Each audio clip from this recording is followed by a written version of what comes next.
This is the Coin Show Podcast. The show about coins and coin collecting. And not just any show. This is the #1 coin collecting podcast. Going 10 years strong. Here's Matt Dinger and Mike Nodelman on the Coin Show Podcast.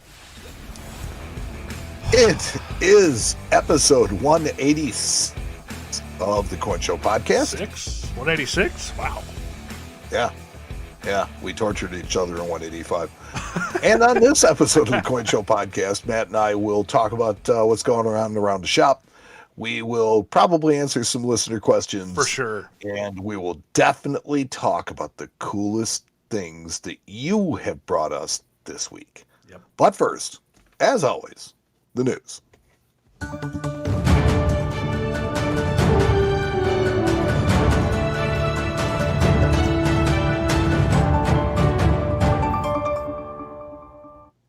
Hey, Mike. Yeah, Matt. Who's the news brought to us by this week? The news is brought to us this week by Peace and Quiet. If you don't have kids, you have no idea what this means. And if you have kids, you have no idea what this is like. Peace and quiet. Bravo. I like that one a lot. That's a good one. It's only because it's true. That's right. Okay, so this is actually this is great news. We need a drum roll. We need some kind of a... I don't have a drum roll. Sorry. The ANA's World Fair Money in Chicago is on. I am so flippin' excited for this.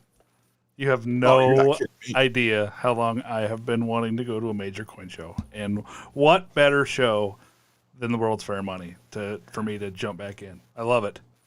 Well, think about this. So you are you're no orphan in that mindset, right? Everybody is dying to go to coin shows. Oh yeah. Particularly a major show, particularly, here in Chicago, I will tell you, we've been locked down. Mm-hmm. And we've been locked down hard for a long time. And we're still now just getting to indoor dining. So, I mean, this is big news. So, the one thing I will tell you is that the story says that the number of dealers is going to be limited to 300 to allow, the social distancing. Right. And the ANA may increase the number of dealer tables to 500. I will tell you that if they don't, I'll be surprised, because even though Illinois has been this just super cautious state, things are opening up and they're starting to move quickly. So, I mean, by August, trust me, everything here is going to be open for business. Good. I mean, I'm glad that we're finally, the light at the end of the tunnel is now shining on some people's faces. And look, it's been a really rough year. And we've all been through it, right? So yes, we all share in this experience. Maybe this brings us together as Americans. I doubt it. But, the fact of the matter is that when the pandemic started, I told my kids, I said, this is one of these events that you're going to tell your grandchildren about. Mm-hmm. Yep, I did too. I sure did. So the United States Mint is offering 2021 Morgan & Peace dollars in 3 what they call pre-order windows. I wonder how that's going. Well, here's the thing. So what they're doing is they're trying to make it so that all 5 of them or all 6 of them don't go on sale at one time, which is probably a smart idea because it's still going to be bad. But I love the delusional thinking of the U.S. Mint, because what they're going to do is the Morgan dollar struck in Philadelphia for both Carson City and New Orleans. They're going to be the first ones to go on sale. And they're going to go on sale beginning the 24th of May. So it's a week from today at noon. Okay. But then the Mint on their website says, extending from then until June 7th at 3 p.m. or until product inventory is depleted. So about 10 or 15 minutes is what you're telling me. About 20 minutes is my guess. 15, 20 minutes. Yeah. The Denver and San Francisco dollars, the Morgans are going to be next. They are going to go on sale June 1st. They're allegedly extending until June 15th. Again, right? 10 or 15 minutes. Yeah.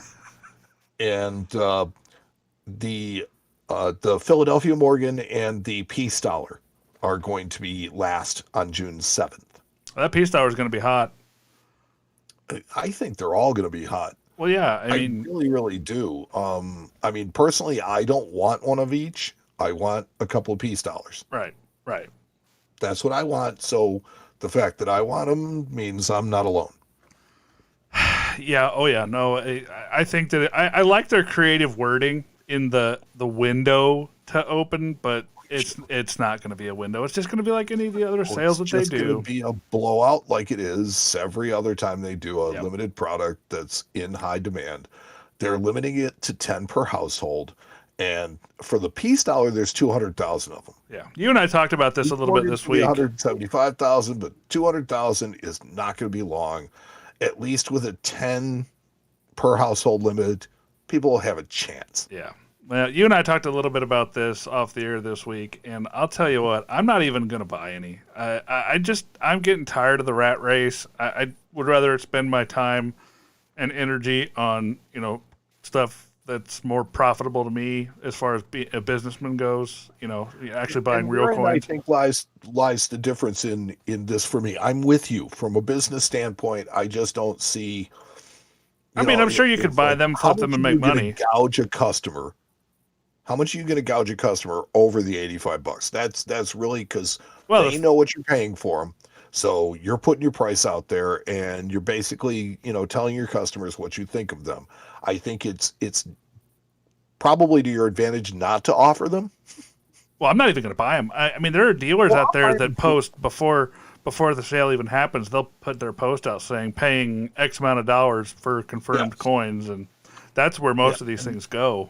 I just want two for me. Yeah. So it's one of those things where it's like, I don't care whatever happens to them. I've only said this about a couple of different coins. The last one that I felt this strongly about was the quarter-ounce Buffalo Gold in 2008. Well, what does that tell you? That tells you that as a collector, you've got your spidey senses are tingling that this is going to be something that you should probably go after. So for me, yes, because I love 1921 Peace Dollars. Right. I'm really, really good at grading them. It's like I love that particular coin, and it grades different than all the rest of the Peace Dollars, because of the high relief. I love the fact that they don't stack. I know the history of it. I know when they were struck, just all that stuff. And that to me is a fascinating coin. And I can tell you the crazy part is I'm actually starting to see this stuff trickle down into the regular dollar market too. Carson City dollars have gotten real expensive lately. Like GSA dollars have cracked, $300, $350 now, where they used to be, $175, $200.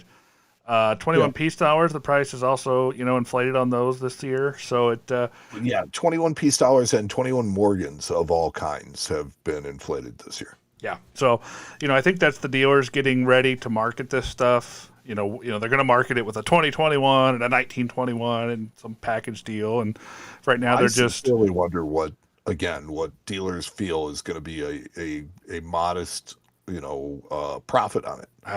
Because they're paying $85 per, and everybody knows they're paying $85 per. But that you got to think about it. The same thing that happened with the V75 Eagles. What were those? Those are less than $100, and they went to $500 real quick. So, well, to be honest with you, we never sold them.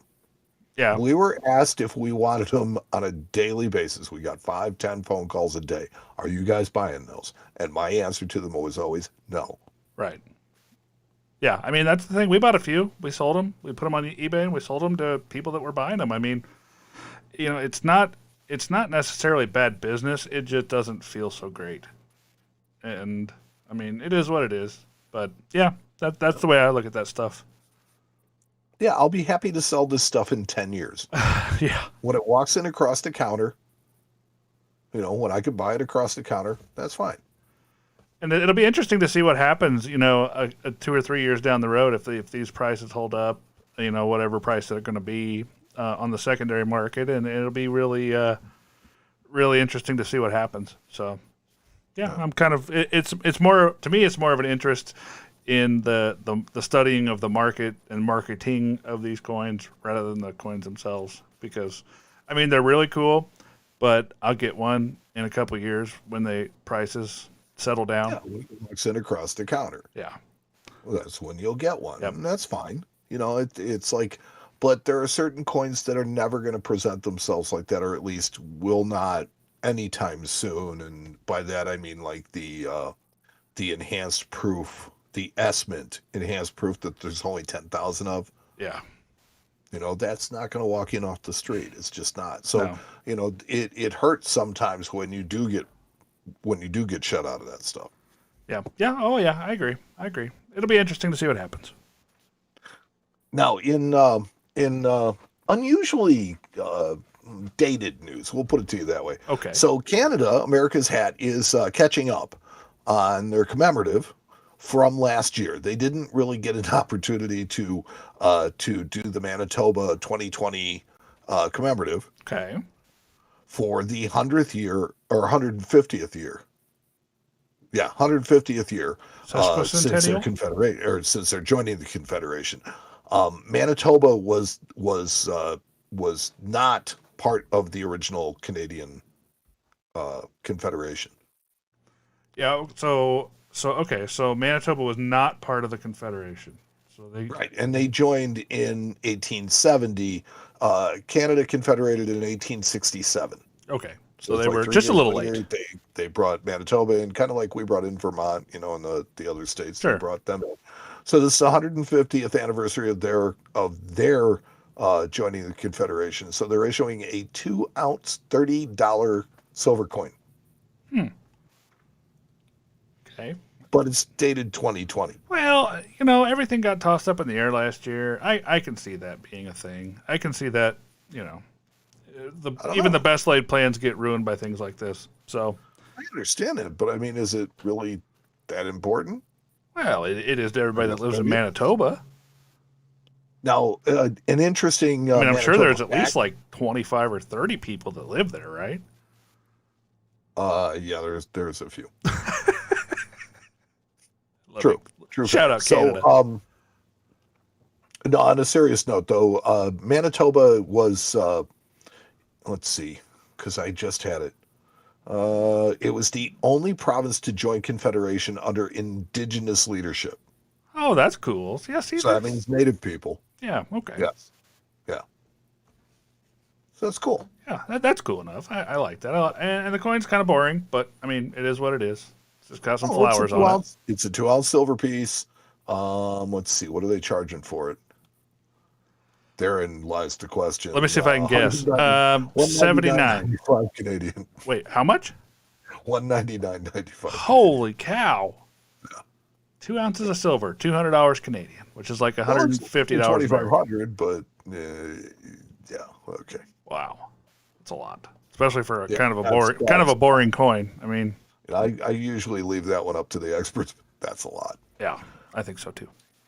The 2021 W $50 proof Buffalo has been released. Cool. So, all the problems that they're having with eagles and shortage of supply and all that kind of stuff and jacked up premiums, but they're making the proof buffaloes. Well, and they're expensive too, I think, aren't they? From what I was reading. Let's see. The proof buffalo is $2,740. Holy macaroni. Yeah, on what is it? $1,700 gold? About $1,850 or so right now. Just under 18. No, about $1,850, I think. Oh, it bounced back up. That's right. Yep. Silver's up over $28 today. Yeah, I saw that. So, I mean, that's a heck of a that's like almost an $850 premium, $750 premium. That's a bunch. Yeah, so I mean, look at it. The article talks about sales for 2006 to 2020, which is all the years they've released a proof buffalo. They started out at $800, right? Yeah. And they sold, 250,000 of them. Well, they've been going up steadily every single year. And let's see, in 2012, they were $1,960. And then they kind of calmed back down and they were $1,590, $1,590, $1,590. And last year's was $2,300. Wow. And then look at the vintages too. $700 on plummeting gold. Yeah, I mean and the mintages have really fallen off too from the first 5 years they were between. I think the novelty is gone. Yeah, I think so too. Yeah. I personally, if they dropped the American Eagle and just made the Buffalo, I'd be happy with that. Yeah, I actually prefer the Buffaloes over the Eagles, just aesthetically. Absolutely, it's a 24 karat coin, which puts it on par with Maple Leafs. Even just aesthetically, I think it's a much nicer looking coin. Okay. I'll buy that. I mean, St. Gaudens is cool. Yeah, but yeah. I understand. I mean, how many things do we have to put, on this? How many times do we have to recycle, old designs? Let's get something different. I mean, the thing is, the things that we get that are different aren't really nice looking sometimes. No. So I would rather take a design that's recycle this Buffalo. It's a sellout. Right. Every single time. Think of the Buffalo. They did the commemorative, the silver one. That one sold out, and the Buffaloes have been very popular. Yeah. Yeah. I would rather take a design that's actually tried and true and popular over a design that's. I mean, it does have the St. Gaudens design on it, but it's not really done in the same relief. It's not really done in the same style. So, to me, it's different. Whereas this coin actually really does mimic with the kind of orange peel surfaces. It does kind of mimic early Buffalo nickels. So I do like that. Yeah, this was definitely meant to be truer to the original. Right. There's no question about that. That's why I'm a fan of it. Yeah. I agree with you, but I mean, my thing, if nothing else, forget about the design, is I'd rather have a 24 karat coin. Well, sure. Yeah. Yeah, that's just not been our thing though from the beginning. So no, it hasn't. And actually, the Gold Eagle is much more in line with our traditional gold coins. Yes. Except instead of having 0.96 ounces, it has 1 full ounce. Yeah, that's right. The NGC registry is going to recognize CAC certified coins. Oh, cool. So is it going to give them a points bump, or is it just going to allow them to indicate that they're CAC certified?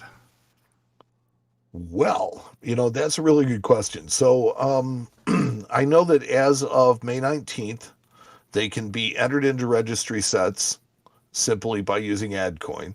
A set can have a mix of CAC coins and other coins.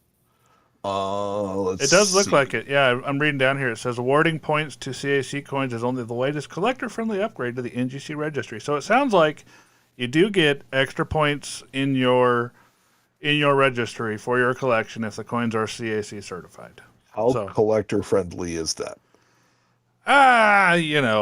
It's marketing at the end of the day, but absolutely. Look, people do enjoy putting registry sets together. I have an NGC registry set. Yeah. None of my coins are CAC certified. Do I really want to send the coins in there? To lose my number 12 spot, on this the biggest who cares coin of all time? Well, are you competing versus a bunch of other people for the top spot? And not really. Yeah, that's the thing. That's where it's going to be a marketing tool for those guys. You have the top set might get dethroned by a set that has more CAC coins, and I mean it's just another reason. The registry set, the whole idea of registry sets has brought a ton more submissions and a ton of submissions in coins that would have never been submitted. I mean, there's just all kinds of business that it has driven. And this is really just kind of cutting CAC into the pie. Yeah, right. And they're just looking for another way to add something new or add more depth to their program. And I mean, it's okay. It is what it is. But so at the end of the day, it's just marketing. If you give them an extra point for having a green CAC sticker, do you give them an extra 2 points for having a gold one? I mean, it's more than that. I mean, the coins are scored. You get like 3,000, 4,000 points for some top tier stuff, and certain coins get a lot more points. So I'm sure it's more than that. I'd like to see how the point structure is broken down for them, but I'll have to go look at that. I want to see what kind of a premium it really gives you. Well, it will. It'll just like the Everyman sets really bump the premiums up on AU58 and AU58 plus coins. I think that this is just going to help kind of give credence to the train of thought that CAC coins are worth more. So, it's marketing. Like I said, it's marketing at the end of the day. But people enjoy it, and good for them. Okay. I'm willing to live and let live. The Numismatic Literary Guild Board has welcomed Dr. Ursula Kampmann. Okay. She, let's see, she is the founder of the German and English language coinsweekly.com. Huh. Never heard of it. German. I can't even pronounce it. Cosmos of Collectibles and Bookophile. And now going to be on the board of the NLG. She is the first overseas member to join the NLG's board and succeeds Don Perlman, Okay. who stepped down after serving, many times as a board member. Huh. Cool. So a little bit of international flair to the NLG. That's cool. Yeah, I think it's a good idea. I think the more ideas, the merrier. And the NLG is really just more of a. To me, it's more of a fraternity, for writers and bloggers and podcasters now and stuff for, content producers. Yeah, I'm going to have to check out her websites. I haven't actually looked at them, so maybe I'll have to kind of get in there and look around. I don't, unfortunately, get to look at as much online content as I'd like to, just, with us being so busy right now. But I'll have to check it out. Well, I'll put it to you this way. Here's how she fits into the numismatic world. Her doctoral thesis was on the politics of imperial Pergamon, reflected in the coinage issued in cooperation with other cities from Asia Minor. Oh, cool. So it's definitely up old Aaron Burke's alley. It's probably ancient. Yeah, I'm quite sure he's probably got a picture of her hanging in his office somewhere. They're Facebook friends. Yeah, they probably are, actually. It wouldn't surprise me. CoinNews.net is reporting that precious metals fall as U.S. inflation surges. And look, I understand that economies are very, very complex things, right? Just because I took a macroeconomics course doesn't mean that I'm, An economist. Yeah, I look. I'm not. Like some bigwig as far as that goes. Sure. But to me, okay, inflation is when prices go up, and the thing I think that marks it the most is when precious metals go up, because that's kind of how I equate the currency. I equate the currency to what it buys in precious metals. So if you're telling me that precious metals are falling and inflation is going up, that to me sounds counterintuitive. Yeah, it's the paper, man. Paper allows you to influence. It's all about what the dollar's trading for. That's what the inflation is. No. The price of gold and silver are manipulated, I think, on paper more than anything else. I mean, if you look at, especially right now, and I'm sure you know this from being in the shop, the bullion, the premiums on in-hand physical bullion right now are insane compared to spot price. Yeah. I've been watching wholesale deals of Silver Eagle strap boxes for $9-10 over spot, just to dealers. And that's dealer to dealer, which means they're charging more. Right now, we're selling Silver Eagles for $40 a piece. And you're not the only one. And that's the thing. That's what you're running into right now with this, is that the spot price is not really correct. And at least for silver, more for silver than gold at the moment. I mean, gold, you can still get gold at a premium that is not nearly as insane. But right now, silver is. If you want gold Eagles right now, you're getting hammered on them. Yeah, but I mean, they're still the percentage. Buy other gold. You could buy bars, you could buy Krugerrands, you could buy Maple Leafs, all that stuff. But if you want gold Eagles, you're also paying through the nose for them. Right, but even right now, like even just generic silver rounds are $5, $6, $7 over spot. So it just tells you that the spot price is not necessarily reflected. The actual spot price for physical is not necessarily reflected in the spot price you look at every day. So it's a little disconnect going on right now, and the people that do this every day notice this and know it and see it every day. But you get the guys that just think that the spot price is the price, and if they can't get it for spot, they're not going to buy it. And we had a couple of those this week in the office. So, yeah. We don't get those. We get people because we're in the financial district in Chicago. That our people are maybe a little bit more money savvy, but it's like they never come in expecting to buy stuff at spot. Yeah, we get a few. Yeah. My favorite is when they say, well, so-and-so is selling it for spot. And I say, oh, well, who was it? And then they never tell you. They don't have any, right? They never tell you because I would hop on the phone and buy it. If I don't have any, I can charge anything I want. Right. I can make them as cheap as I want. And Bob's always saying that to customers. It's funny. We were talking the other day, and he says, "Well, what's the price on this? And what's the price on that?" And he says, "Well, what's the price on 70s?" And I'm like, "We can price them at anything we want." And he's like, "Why?" And I said, "Because we don't have any." And he goes, "Oh," and he starts laughing. I mean, but that's the truth. That's the truth, and we deal with that sometimes because there are places that do that, and I don't know why they do that. They try to, I mean, if they don't have it in hand, they can tell people whatever they want, but if they don't have it to sell, then they're not doing any business. So yeah. Yeah, I'm still waiting to see what the premiums are on this year's Silver Eagles, the proof ones. Should be interesting, right? I mean, just generic. Any year. Where are they? I don't know where they are, and they're definitely not coming in. Well, just generic any year Silver Eagles right now are wholesaling like between $70 and $75 a coin just for box papers coin right now. Proofs. So that's wholesale proofs. Yeah. Right. So. No, absolutely. That's not the 93 or 94. Yeah. Yeah. Yeah. I don't know. It's going to be strange to see. And finally in the news, if you ever get a chance to pay attention to Jack Young and the dark side, you definitely should.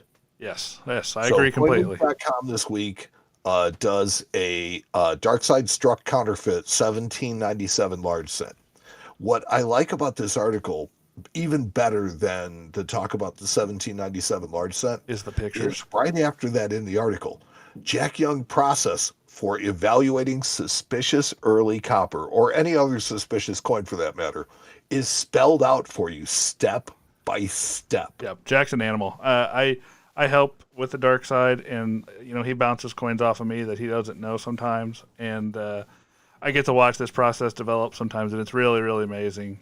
A, that these coins exist, but B, that his process to determine, what is and what isn't real, because these coins are created from genuine coins. There is a host coin out there somewhere that is genuine, and then there's these struck counterfeits that are not genuine. And sometimes it's even hard to identify which coin's the real one, and that's the scary part. But I think in this article, he nailed it down pretty well.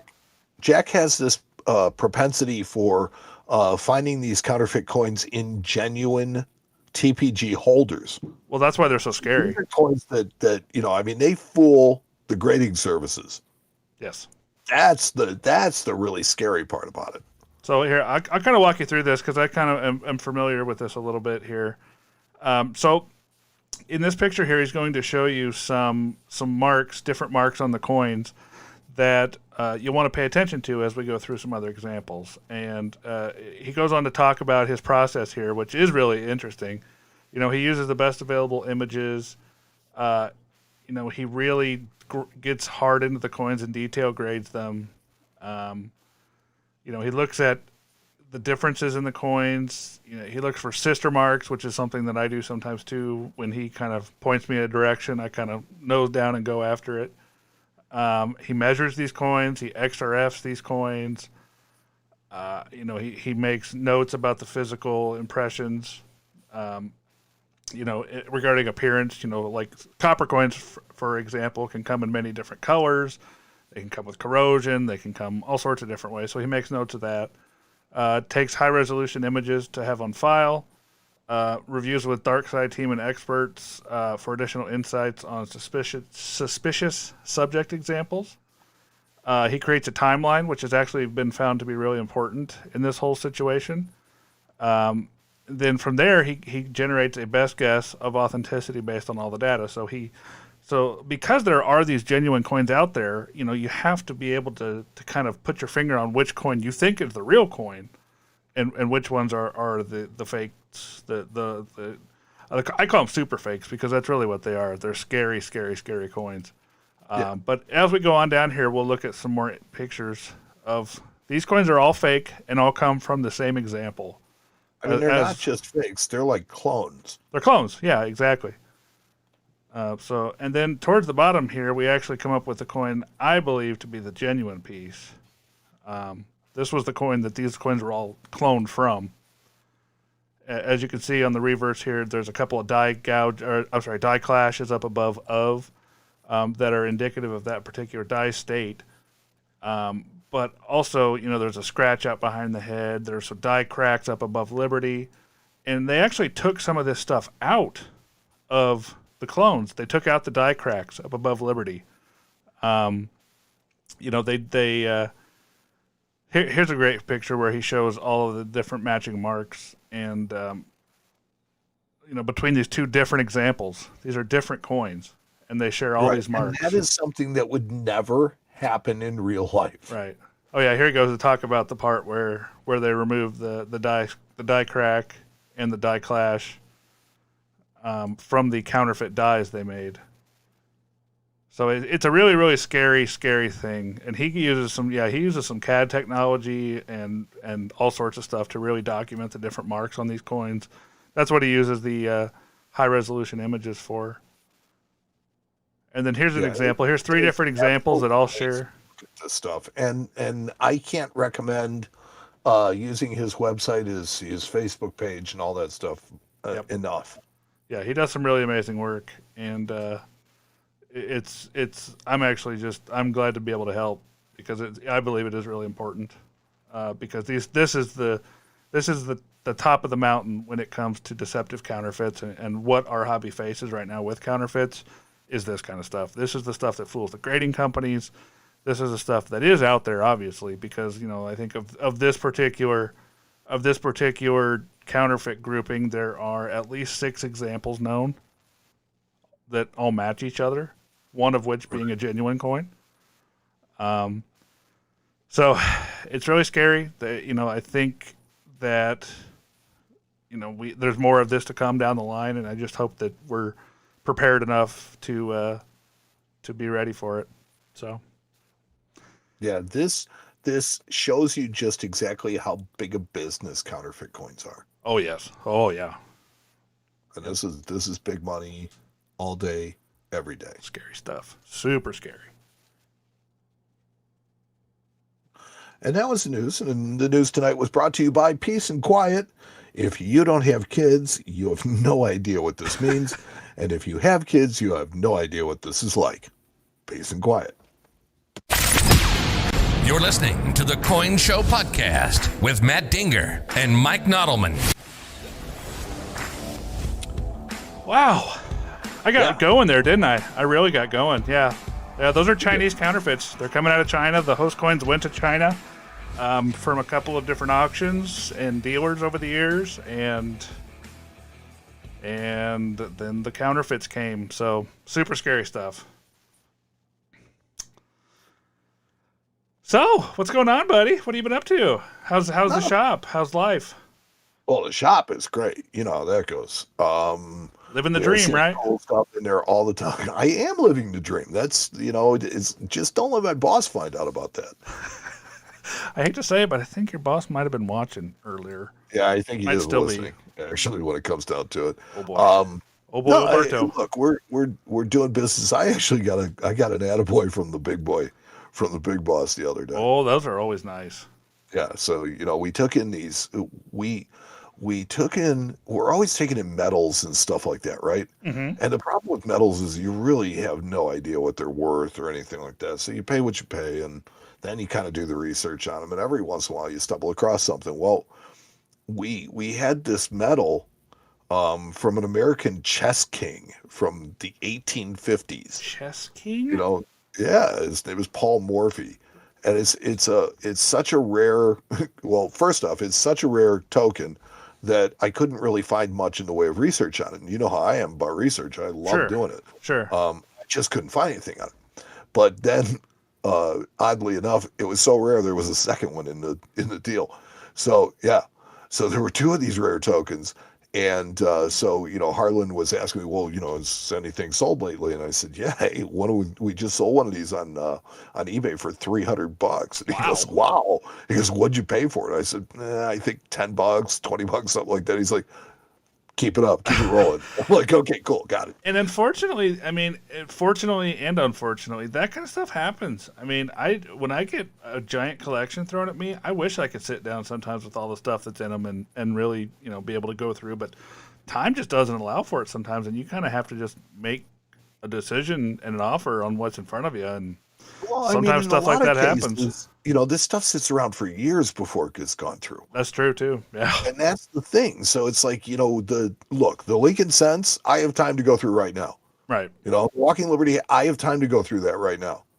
But tokens and stuff like that, they sit around. And because they sit around, it's like you just have to buy them on faith. And sometimes you end up, it happens. Paying too much. Yep. It happens a lot. Yep. So, yep. I know. It's okay. A friend of the coin show, Bob Shippey. Bob Shippey, yeah. Bob Shippey was looking at some tokens that I was proffering this week. So, cool. It's been fun. It's I'm meeting more people. I'm expanding my circle of friends, and hopefully I'm doing good business with people so that they like me and like doing business with me. That's the most important part. Yeah. That's the most important part about it. Oh, and on a personal note, I bid on a lot in I want to say it was CDHCD. It was either at a virtual coin show, and it had two $5 bills that I needed for my typeset. Oh yeah, it had a funny back. It had two silver certificates, and it had two fractional notes in it. So there was $18.35 in face. Yeah. Right. And I paid $24 for it. That's a heck of a deal. And that's sometimes how can you go wrong with that? Yeah, sometimes you can get deals like that on those Facebook auctions where people don't have time to keep up with bumping them and keeping them up there for people to see. It happens, just like any other auction. That was awesome. Cool. Yeah. Well, so set nears is two more steps closer to whatever it is. What about you? What kind of business you been doing? It's been busy. We did our biggest deal in the last 5 years this past week. So it was a very, very large deal that we were able to get brought in and bought and sold, and was good. Was good for us. So you were able to turn the whole thing? Luckily, I had to cash in a couple favors with some dealer bullion friends of mine, and we were able to make it happen. So, you know what? When you can do that, it's really great because that's good business. Yes. It that kind of thing does not happen very often, and I'm lucky enough to have the right connections and have the right friends. I was able to make it work, because obviously. We're talking about 1,100 ounces of gold. So this was a lot. A lot of gold. Yeah. So it was not something that I just had, that kind of money laying around in my safe. I had to make some phone calls. I don't have to make phone calls very often, but. $1,000 laying around? Yeah. No, not this week. Not this just week? Just a little skin Maybe this week. A little skint Maybe this week. No. You had to pay me. We both know that's not true. Yeah, we do. Well, let's see. Let's check in with everybody watching tonight. See if we have some questions. I see a couple already, so I'm going to kind of scroll back through here. I want to go to YouTube and see what they're talking about. Jackson asked about the $2021. He said, "What do you think the cart strategy should be? Should I buy the CC Privy and then go back and try for the O, or would I have time to put them both in my cart?" When I've done this, I have always failed when I've tried to do more than one thing at once. The V75s were a great example of that. I tried to go for the gold and didn't get it, and then as I got to the silver, the website blew up. So it was one of those things that was like, I kind of wish I had just tried for one instead of trying for both. So my recommendation is get the one you really want first for you. And Keep then, it simple. Right. And then if there's time to go get another one, a different one that you kind of want, go for that one. I think the CC is going to be super popular. I think a lot of people are going to shoot for that first. I don't blame them. I think that's going to be one of the premium coins out of this deal. But I would just go for one at a time if it was me. I would only throw my 2 cents in to say this. I originally thought that, the CC coin was going to be a great idea. And if they struck them in Carson City, it would have been perfect. Well, sure, yeah. Then they could have put the real CC mint marks. Coins, so I think it's just hype. It's just not, now look, the Denver, the San Francisco, the Philly, those are Morgan dollars. They're not privy marked. They're Morgan dollars. Yeah. The 21 peace dollar. So I think that they're a little bit truer to what they are. Yeah. Let's see. I see Coin Up checked in on Facebook. How you doing? Good to see you. He said, have a wonderful show, Mike and Matt. Hope to see you at the A&A this year. Yes. Let's. Yes, let's. Oh, that's funny. So, Mike or Matt, what do you think this will do to the classic Morgan or peace dollar market? What do you think it's going to do to the market? I think I kind of hit on that a little bit. I think that it's going to, it already has, at least on the dealer side, provided the bump for at least those coins that can be paired up with these directly by date and marketed. They can get two slabs together in a nice wooden box and charge buku bucks for it. And I think that there's been dealers scrambling for those, for probably the last 4 or 5 months, knowing that these are coming out. So, yeah, there has been steady market pressure on those.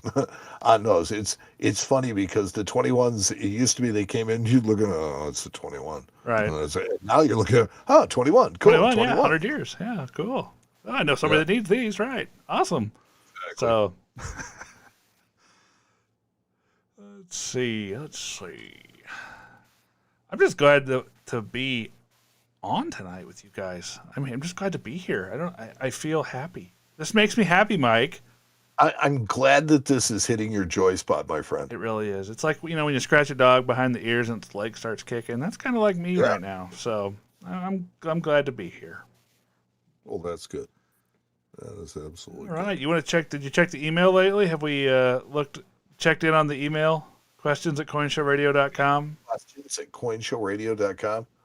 Hey, somebody, just real quick while we're here on us, somebody hit the like button on this stream. I put in some new toys, and I want to see if they're working. I mean, I can test it. I can hit that. That is a really cheap ploy for a... No, not at all, actually. I have a new little thing I put up here, so when somebody loves the Coin Show by hitting the like button on our video... By smashing the like button. No, we're not at smash level yet. We're just like at, just give it a little caress and pat it on the bum and move it on its way. That's where we're at. We got here. Let's see. There it is. It works. Simon, thank you so much. Darius Mail, and they want to talk to you about your car warranty. Oh, yeah? Well. Yeah. My car warranty is still good. Thank you. Okay. Just good to know. There's certainly nothing this week. Let's try questions. Questions at coinshowradio.com. If you guys ever, are just walking along and walking down the street, and if you have a question pop in your head and you want us to look at it while we're not on the show, think about this. That's all you have to do. Just send it to us and we'll figure it out. We'll bring it up on the show and talk about it. So there we go. Questions.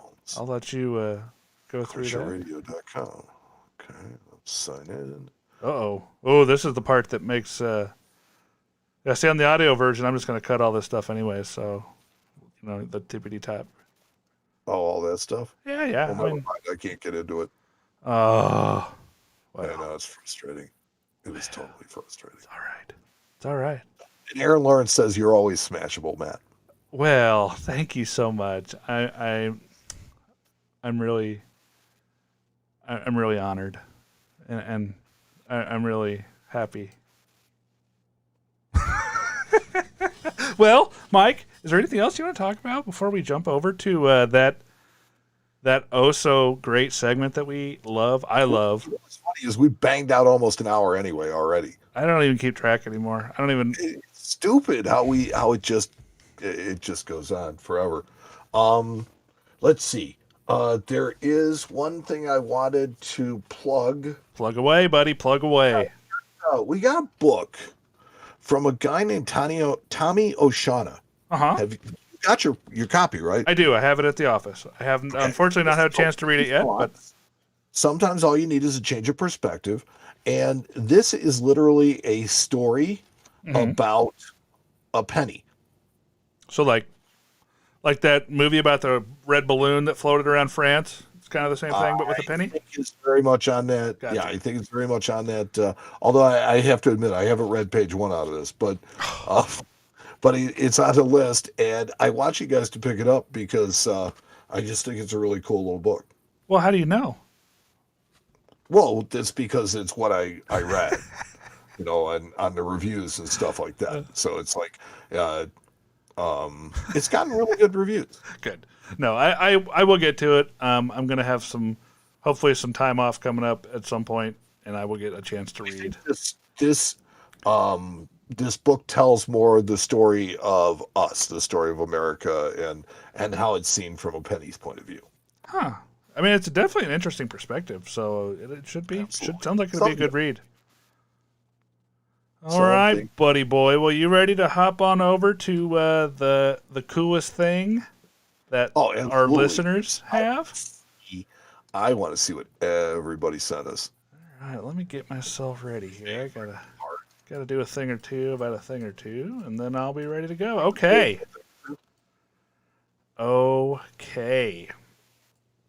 Well, let me just.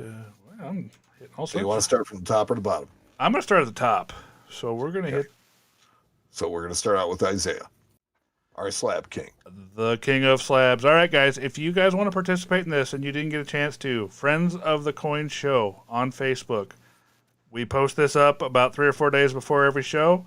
You guys get to post all your cool stuff, and then we are going to run right through it right now. So here we go. Yeah, every other show we turn it over to you, and we want to see the cool things that you guys have brought into your collection. Yep. And if you see something you like, smash that like button. We're smashing now because apparently I'm smashable. So we're smashing that like button. You're smashable. You are. Apparently. All right. So Isaiah Hageman, our resident slab king, says he has a lot of cool things, but I suppose I'll start with this one. It's a mistake. The coin should have been body bagged.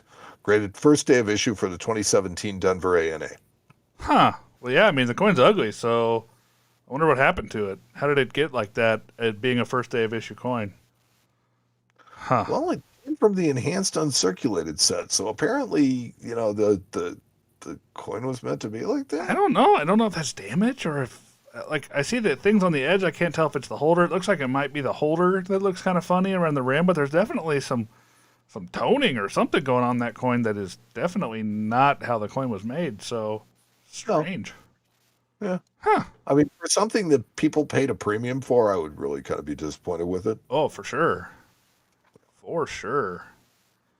All right. Let's take a look at the next one. Derek says, got this at auction a couple of months ago. By far my favorite coin. It's a Specimen 67 Plus. So this is out of a special mint set. Pretty toned thing. Look at it. It's got some kind of red, maroon going across the front. Yeah, that's pretty. Kennedys aren't my favorite coin, but they do tone. They do tone attractively. So you can find nice examples out there. And the strike on this coin is just absolutely Oh, yeah. Being a special mint set coin, it's going to be hammered. But, yeah, super cool. Multiple times, probably. Yeah. Warren Kennedy says, I can't afford a 1916 Standing Liberty quarter, so I have 4 from the 17 in various grades, with this being the highest. I hope my grandkids appreciate them one day. So this one is a 17 Type 1 MS63 full head. Yeah, and you know what's really cool about this coin is you can tell on these particular coins how well they're struck by the shield on mint state coins, because this coin really has a full shield. If you look at those beads going around the shield, on coins that aren't struck all that well, those beads won't be there. There'll be kind of a flat spot in there. So this coin's actually struck really well, obviously because it has a full head as well. The grading company saw that, and if it has the complete shield, meaning the stripes on the Union shield that's on the shield and all the buttons or whatever they are, whatever the dots are that go around the Rivets. shield. I think they're The rivets. rivets. I'm sorry. Yes, thanks. So if it has all those things, then you can pretty much bet your bottom dollar that head is going to be just absolutely complete. Almost always, but not always. Yeah. Well, nothing is always. Yes, that's right. All right. Next up, Aaron Lawrence. I went to my first coin show since the pandemic started. One of my favorite things to collect is the oldest coins I can find with numerical dates on them. The oldest coin I found this time was a 1614 2 tournois. Huh, that's kind of cool. I never really thought about that, about looking for coins with the oldest numerical date you can find. Yeah, I wonder how far back you can go. I think you can get into the 1500s. I don't think there's any. I've never seen a coin in the 1400s, but definitely in the 1500s. Yeah, because I've seen Elizabeth I shillings, and they're hammered, and I don't think they have a numerical date on them. Some of those do, and some of them don't. Not my specialty, but for some strange reason, I do believe that some of them do have dates. Yeah, no, absolutely cool stuff, though. Let's see. David Hollister. I recently won this Missouri commemorative auction. Mr. Boone stands tall. Fantastic coin. So this one is Daniel Boone. It's a Missouri $50. Yep. MS64 from PCGS with a green bean. And that gets you extra points in the registry, apparently. Oh, wait, no, that's NGC. I'm sorry. Yeah. But, here, let me ask this. So, 1921 is a relatively rare date of just about everything. But the commemorative $50, is that also the case? It seems like the 21 commems, they're kind of middle of the road as far as the rarity goes. They're not rare coins. Boons aren't that expensive, but they're pretty. But they're not the cheapest of the commems either. So it didn't translate down to 21. Didn't translate down into the commem series like it did the dimes and the $50 and the quarters. So it's the key date in virtually everything silver. Yeah, right. So it just didn't translate down that way in the commems. Actually, between striking all the 21 silver dollars, they actually had time to strike the commems too. So yeah, that's what you got. Cool coin. Joshua says, one of my newest acquisitions, first generation Annex MS62. Love that toning too. So he has an 1892 bar recorder. It's a double-sided toner. The obverse is kind of a blue with some purple in the middle, and the reverse has kind of the bullseye toning with not much toning in the middle of the coin, and then it kind of spreads out to a dark blue towards the outside. It's a pretty coin. I like those old Annex holders too, the little white ones. I would tend to think that this is what they refer to as cabinet toning. Yeah, thereabouts. The side that was face down and the reverse being face up. Yeah, definitely stayed somewhere like that for a long time. So yes. Malcolm McGaw, our friend from across the pond. This coin may not look like much, just an old beat-up ancient coin, but it's actually quite interesting. It's a Roman provincial of the child ruler, Diadumenian. From the province of Bithynia and the city of Nicomedia, showing Athens, with a spear and shield on the reverse. What makes this coin a bit special is that it's the only one of this type known. There are no other examples in any major museum collections or private collections or reference books, except his own small effort. Very few known examples of Roman provincial coin types is not that unusual. But unique coins are a little harder to come by. Well, they're unique. I wonder what Aaron thinks about this coin. I like that kind of stuff too. It's a better ruler you don't see very often, but the fact that it's not been documented before, I think, is what he's getting at. Absolutely. That's great. Yeah. Aaron was talking. We were talking the other day about ancients and some of the stuff that we've got coming up. And, he was telling me that, he would be looking at a coin and then, suddenly Curtis Clay would look at it and go, well, yeah, this is the right, but it's like, I've never seen one with this reverse. And so they'd show it to Harlan and Harlan would look and he'd go, no, I've never seen it with that reverse either. And then all of a sudden Aaron would be like, no, I haven't seen it with that. Now you've got a unique coin and it's, just all that stuff that goes on with that. And it happens quite a bit in ancients. I'm sure. But always exciting when it does. Let's move on. Jeff here. Jeff, the toner of the month. And not a blue Indian proof. Yeah, Jeff, you've been really bringing those blue Indian proofs to these threads, so I really enjoy those. But this one looks pretty nice as well. PCGS calls this legit toning. Very nice in hand, but I can't say I don't second guess the origin of the toning. Either way, nice to look at. PCGS MS67. And it is a Mint State Buffalo nickel with really, really pretty toning. Again, you got that kind of purple in the middle from blue to yellow and then out to the darker colors of red on the outside on both sides. It is tough to say on these particular coins. It has a questionable pattern to it. Not necessarily a pattern, just the fact that it is so even. The color itself, no matter what color, is so even all the way across the coin. I can see where he is suspicious of the color because you almost always get breaks in the color, whether it's from contact, a contact marked after the the coin toned. Wow, that was weird. Easy for you to say. I know, right? Sometimes you get a little break in the color from it hitting another coin after it toned, or you get a little spot that just didn't tone for whatever reason, and I don't necessarily see that on this coin. So I see where his skepticism comes in, but if PCGS was willing to put it in their holder, then they deemed this coin to be market acceptable, and that's on them. So, I think that's really going to be the watchword going forward. It's all going to be about, is it market acceptable, is it not? Because at the end of the day, all toning is natural. All is natural. It's just a matter of how did it come about? I don't know if I would call it all natural. Was it manipulated? Oh, no, you can tone coins very, very quickly with the right chemicals. Yes, it happens. The toning is still just, it's corrosion. In a way, sure. I mean, it's a natural process. It is a natural process, but it can be enhanced. So, yes. Jim. It could be, let's just leave it at that. Yeah. Jim's up. Jim actually sent me these pictures the other day. I talk to Jim occasionally. He's a super nice guy. He picks these up from his local coin shop. So he got himself a Washington portrait piece. He got a Talbot Almond Lee. He got a $17.95 $half, Hard Times token, and a Robinson and Jones Company Hard Times token. Super cool stuff. I love that kind of early American stuff. 1700s up through about the 1850s is kind of my wheelhouse. Super cool stuff. Yeah, I agree. This is all really cool stuff. The $17.95 $half is just spectacular. I love those. That's one of my favorite coins. They're really, really scarce. Yep. Brian posted 1909 S over horizontal S cent. That is a known variety for these, and I do believe that's it. Here. Oh, he even posted a nice big picture. Yeah. Mint mark. Yep. So they did this. They actually did strike an S over a horizontal S at San Francisco in 1909. It happened. It is known, and that definitely is one. Super cool. Tony O'Neill posts a racketeer nickel. Nickel. Now look, there's a lot of gold-plated V nickels. In order to be a racketeer nickel, it's got to be an 83, no cents.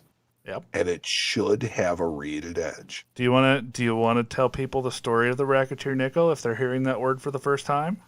Sure. Go for it. All right. So in 1883, they changed the design on the 5-cent piece in the United States. Yep. It was not the first nickel, it was the second. And so they introduced a new design, and they put a big V on the back of it for 5, figuring that people would see it and know 5 cents. What they really didn't give a lot of thought to is the fact that the $5 gold piece is almost the identical size. Yep. So what unscrupulous people would do is they would carve some reading onto the edge, and then they would gold plate them. And they would, now here is the story of how it's supposed to work. They would walk in, they would buy something that cost less than 5 cents. $5? No, less than 5 cents. Okay. And then they would put the nickel on the counter. If they got change for 5 cents, then that's what they got. But if they got change for $5, then they were really happy and they walked away with it. Oh, man.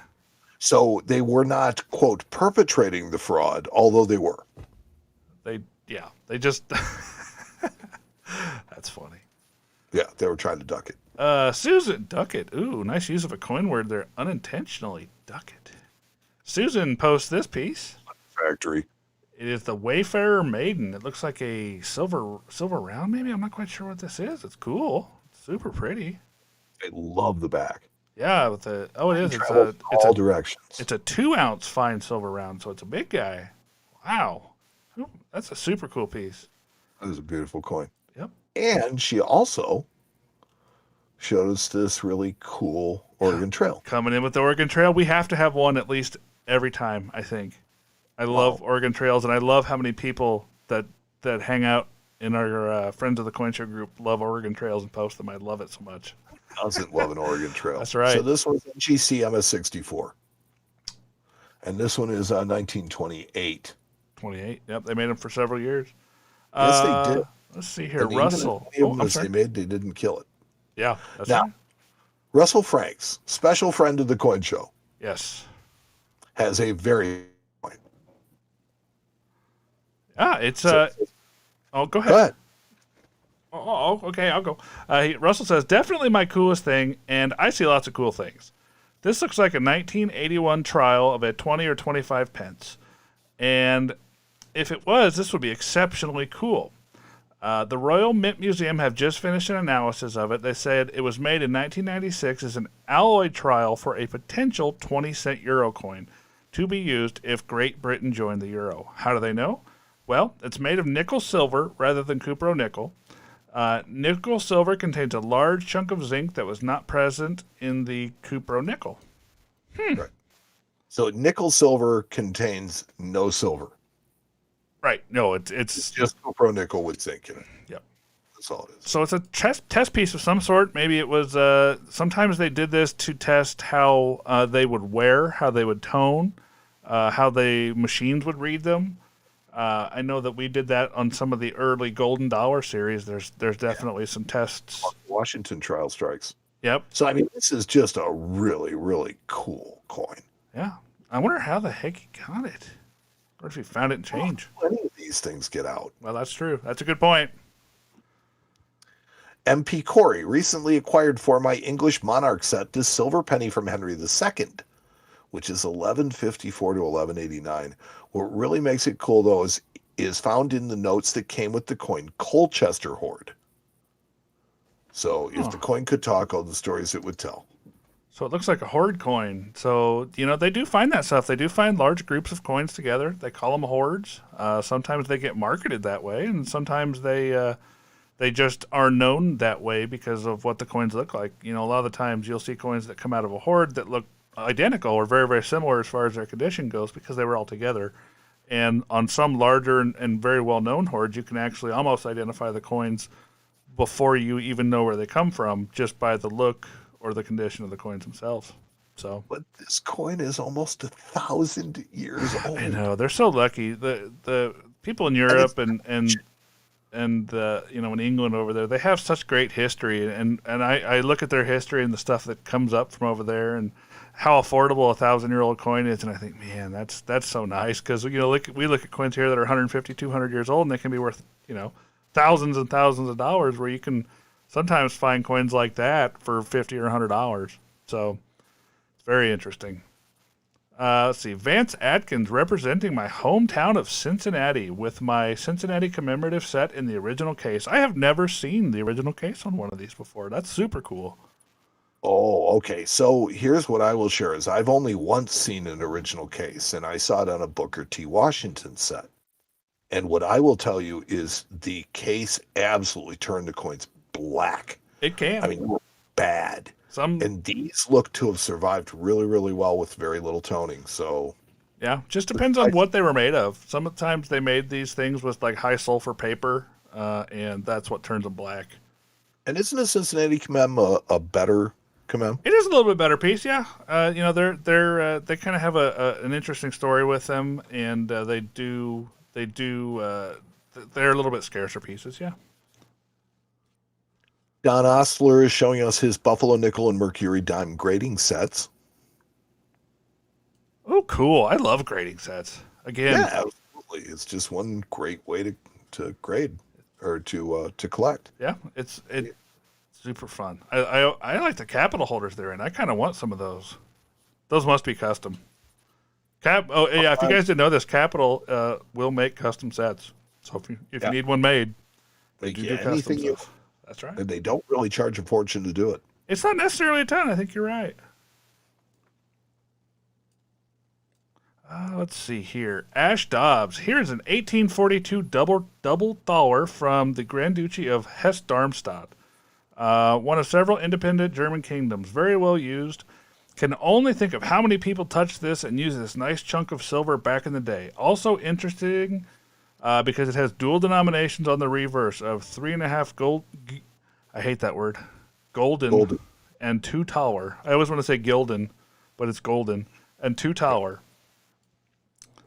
Yeah, so a lot of these coins that were circulating around that time, they did have 2 different denominations because they were circulated across borders, and they wanted people in the other places to realize that this coin had a similar value to something that they had. So that's why they did that. You know, it's funny because Europe was doing euros before they even thought of doing euros. So you're telling me they just recycled and the what is it, 20 francs, and I mean they're all the same size. They're all the same, you know. So you're just telling me they recycled an idea with the euro, Mike? No. Not at all. Stephen Hall picked up my first CC Morgan and first CC coin at my local coin shop this weekend. Looks like he bought himself a nice uncirculated 82 CC dollar, and this coin was most likely at one point in his life in a GSA holder. Just because that's where all the nice 82 CCs went. Very possible, and also very possible that it spent some time in a Dansko album. Yeah. I just recognize that, Tony. Yep. I agree. Let's see. Don Osler gives a modern for Mike. Thank you, Don. So this is the East India Company trade dollar design. Trade dollar design looks kind of familiar, doesn't it? Well, it's because it's the design from the trade dollar. So this was apparently made for the island of St. Helena. Do you know where St. Helena is? St. Helena is kind of out in the middle of the Atlantic Ocean, somewhere kind of off of Africa. They exiled Napoleon the second time. Yep. Because the first time they sent him just off the coast of Italy and he got back. Yeah. So they're like, okay, this island is a little bit more. Yeah. So I don't know how many people live there, or whether or not this is just one of those. This coin kind of strikes me as strange because on one side it has the trade dollar design that we're, as American coin collectors more so, we're really familiar with, and then on the back of the coin has the Queen, Her Majesty. It's very strange. Yeah. Huh. Oh, Jack Young. Yep, there he is. Go. So this is a counterfeit coin that he submitted to 3 different services, and 2 different services. I dare say we have seen this coin before in this show. Yes, we have. This is AU Details Environmental Damage is what NGC called it. PCGS called it Genuine Environmental Damage XF Details. Wow. Yeah. And ICG actually looks like they might have called it counterfeit. I don't know if he had that done specially. But that's not a. I think if I remember right in Jack and I's conversation, I do believe that ICG actually did catch that coin.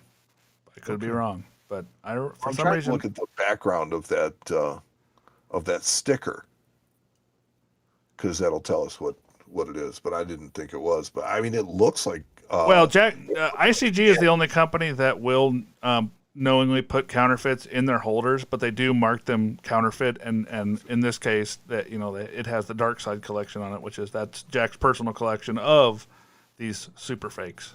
So it looks like an old Annex holder. Yep. Joe Bohannon working on a 1939 proof set. Wow, looks like he's got a couple of coins already, and they look pretty darn nice. Here's a cent in 65, and below is a dime in 66. Okay, so 1, proof wheat cents are awesome. Yes, they are. And 2, proof mercuries are even more awesome. Yep, I agree. I like both of those coins. Absolutely. We have a 42 proof set that came into our shop, and I drool over it every single day. You should buy it. No. I tried. If Aaron, if you're still around, I tried. Yeah, no. I can just look at it at work. There you go. I have much less invested in it that way. Let's see. I'm going to let you take this next one because it seems like up the alley of Harlan Burke Limited's. Well, it also doesn't have a description. This is Steve Vesely. Yep.